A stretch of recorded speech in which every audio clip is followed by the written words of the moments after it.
Et bonsoir à tous, bienvenue sur la chaîne de l'Examen Crypto. On est le 28 juin 2024, il est 20h15. On va faire un point express, un petit flash spécial sur la situation du Bitcoin. On va voir que depuis ma vidéo de ce matin, il a pas mal changé. Malheureusement, on est peut-être en train de repartir dans une petite spirale un petit peu négative. Bref, on va regarder tout ça en détail. Mais on démarre avec cette cryptomap, vous le voyez, qui malheureusement repasse dans le rouge. Et oui, forcément, à la seconde où le Bitcoin crash, tout le marché crypto crash avec lui. Et nous, on va essayer de déterminer qu'est-ce que va faire le Bitcoin dans les prochaines heures, prochains jours.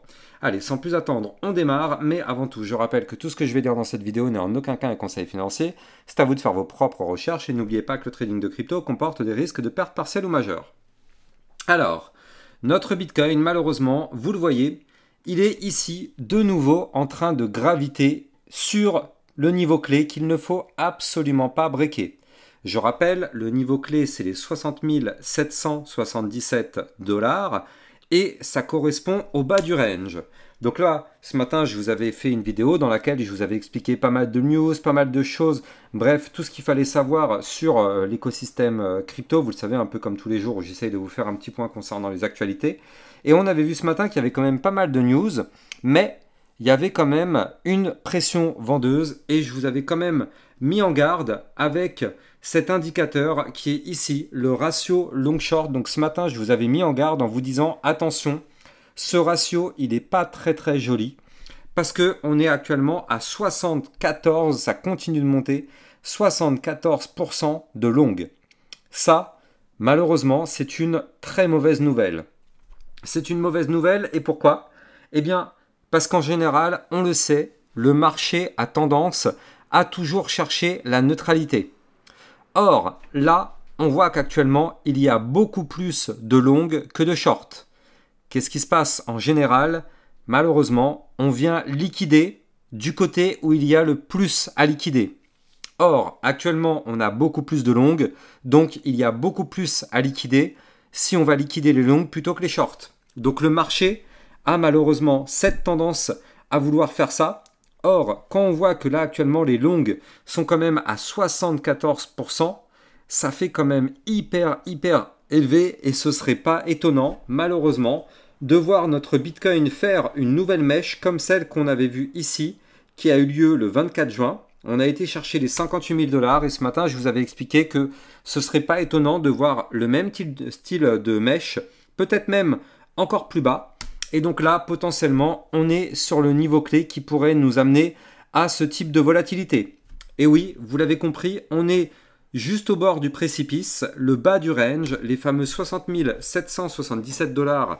Ça, c'est le niveau clé qu'il ne faut impérativement pas breaker. Sinon, on se met en danger et on risque de faire une mèche qui pourrait aller chercher les 55, voire même les 53 ou encore les 52 000 $.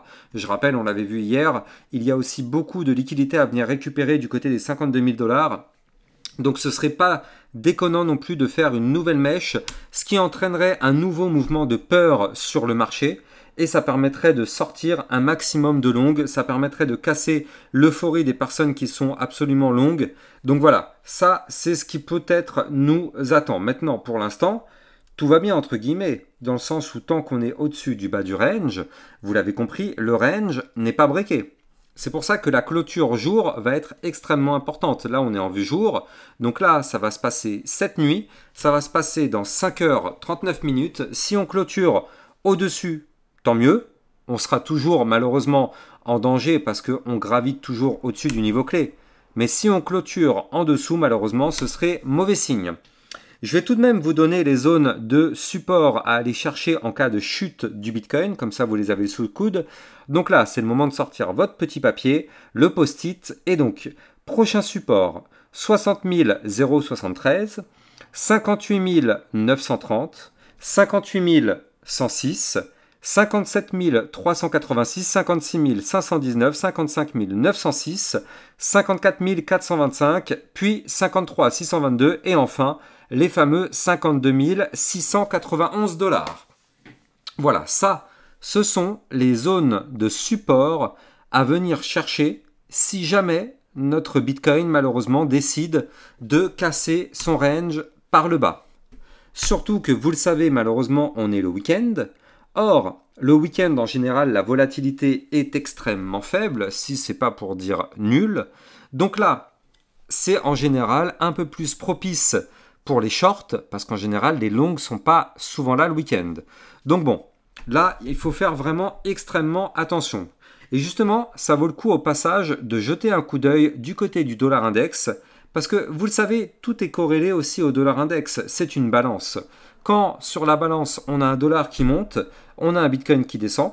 Quand on a un dollar qui descend, on a un Bitcoin qui monte. Or, je le rappelle, et je vous en avais déjà parlé il y a quelques semaines, mais je rappelle que le dollar index, en vue très long terme, je suis en vue hebdomadaire, chaque bougie correspond à une semaine, on a l'apparition d'une tasse avec une anse.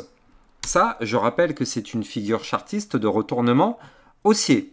Donc soyons extrêmement prudents parce que si jamais on arrive à clôturer une semaine au-dessus des 106,139, ça validerait cette tasse séance et malheureusement notre dollar index pourrait pump et malheureusement entraîner le Bitcoin vers des points plus bas.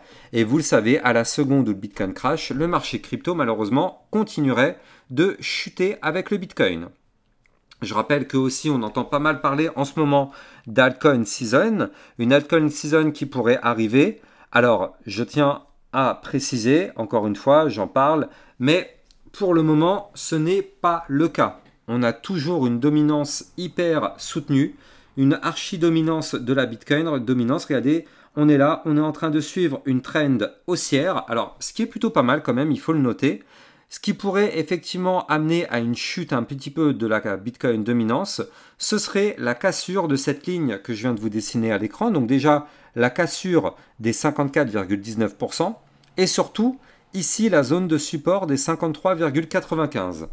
Si on break ce niveau clé, alors oui, la Bitcoin dominance pourrait alors chuter pour aller chercher, pourquoi pas, le ruban de moyenne mobile, donc ici, aller chercher les 50%, ce qui nous permettrait de gagner durant toute cette phase-là une mini altcoin season. Alors là, attention, on n'est pas non plus sur une énorme chute de la Bitcoin dominance, on reste toujours à 50%, ça reste toujours hyper élevé. Mais disons que effectivement, si on break ces niveaux clés, on pourrait avoir pourquoi pas une mini altcoin season de quelques jours peut-être, quelques semaines. Elle ne serait pas non plus hyper puissante, parce que bon, la Bitcoin dominance reste toujours très élevée, mais on pourrait avoir quelques altcoins qui pourraient s'exprimer. Et d'ailleurs, c'est le but du club Lexa Rocket. Je rappelle que dans le club Lexa Rocket, eh bien, j'essaye de vous détecter des crypto-monnaies qui peuvent être très intéressantes. Donc, je rappelle que vous allez trouver ce club Lexa Rocket en description de cette vidéo. Vous avez le lien justement. Ce matin, on avait vu la crypto TRB, effectivement, qui pouvait être intéressante. Bon, malheureusement, le Bitcoin a décidé de cracher, donc toutes les cryptos chutent avec lui. Mais dans le club Lexa Rocket, je rappelle que ça vous permet de recevoir des analyses techniques sur les cryptos que vous kiffez. Et en plus, ça permet justement de recevoir des crypto-pépites, enfin potentielles pépites, parce que bien évidemment tout dépend du Bitcoin. Donc voilà, n'hésitez pas à venir rejoindre ce club Lexa Rocket si vous êtes intéressé. Le lien se trouve en description de cette vidéo. Et je rappelle aussi au passage que si vous voulez trader un petit peu toute cette volatilité, vous pouvez aussi utiliser mon lien de parrainage Binance que vous allez trouver aussi par la même occasion en description de cette vidéo. Ça vous permet d'avoir un bonus à vie sur vos frais de trading et surtout de trader sur une plateforme sécurisée vu qu'elle est enregistrée PSAN auprès de l'AMF. Donc là, tant que cette Bitcoin dominance, je le rappelle, reste élevée, attention, on n'est pas à l'abri que on n'est pas encore d'alt season. Par contre, si on break certains niveaux clés, on pourrait en avoir une petite. Maintenant, le problème, c'est que si le Bitcoin continue sa chute, et pour l'instant, on est en train de le voir, hein, souvenez-vous, je préfère quand même en parler, parce qu'on n'est toujours pas tiré d'affaire. Souvenez-vous de ce gigantesque M-top, donc double top ici, premier top, deuxième top sur le Bitcoin en vue hebdomadaire. Je rappelle que ça, c'est une gigantesque figure chartiste de retournement baissier. Donc là, ce double top, il est là. Tant qu'on ne clôture pas une semaine sous les 60 777, entre guillemets, tout va bien. Mais si on le fait, soyons extrêmement prudents, parce que la target de ce double top serait d'aller chercher, on l'avait déjà calculé ensemble, les 52 900 $. Soyons tout de même extrêmement prudents, parce que si ça se valide, malheureusement, il ne faut pas espérer une alt season, hein. Toutes les crypto-monnaies du marché vont cracher à la seconde où le Bitcoin, malheureusement, risque de cracher. Donc il va vraiment falloir surveiller ça. De toute façon, sur ma chaîne YouTube, vous le savez, je vous analyse le Bitcoin tous les matins à 8 h et je vous fais aussi souvent des vidéos de flash spéciales de soir comme celle-ci. Donc n'hésitez pas à vous abonner à la chaîne YouTube si ce type de contenu vous intéresse et si vous voulez être sûr et certain de rater aucun de ces contenus et des analyses techniques pour savoir effectivement ce qui risque de se passer du côté de notre Bitcoin. Quant à moi, j'ai plus qu'à vous souhaiter un excellent vendredi soir et je vous dis à demain matin à 8 h pour une prochaine vidéo. Ciao ciao!